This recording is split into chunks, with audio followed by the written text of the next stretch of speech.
Před nějakou dobou jsem vyměnil klasický dron za tenhle FPV model. Udělal jsem to ze dvou různých důvodů. První je, že tenhle dron se dokáže otáčet kolem své osy o 360 stupňů. Takže díky tomu dokážu udělat ten klasický FPV dive hlavou dolů. To s normálním dronem není možný. Nevýhoda je, že to trvá nějakou dobu, než se to člověk naučí. Samozřejmě jsem si to vyzkoušel, tak se jdem na to podívat.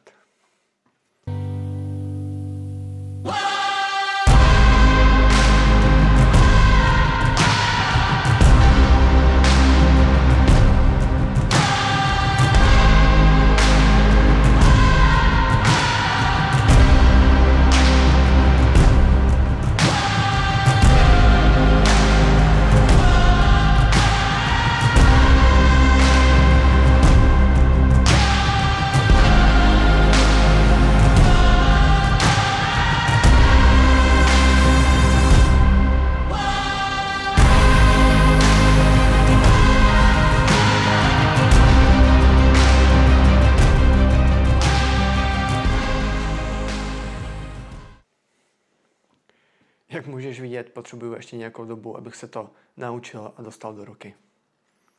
Druhý důvod je tenhle ochranný rám, který mi umožňuje lítat uvnitř budovy.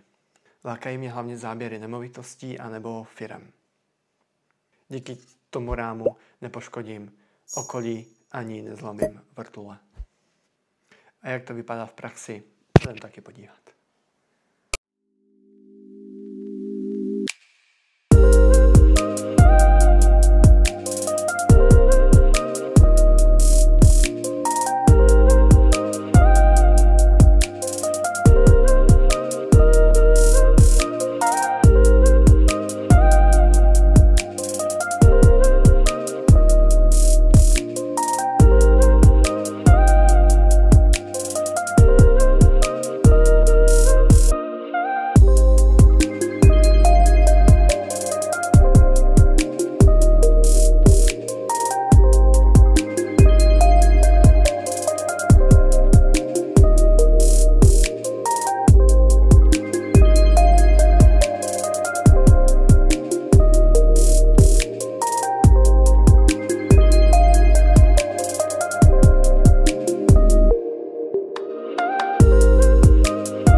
Za mě jsou ty záběry hodně zajímavý a určitě ne tak běžný jako s klasickým dronem.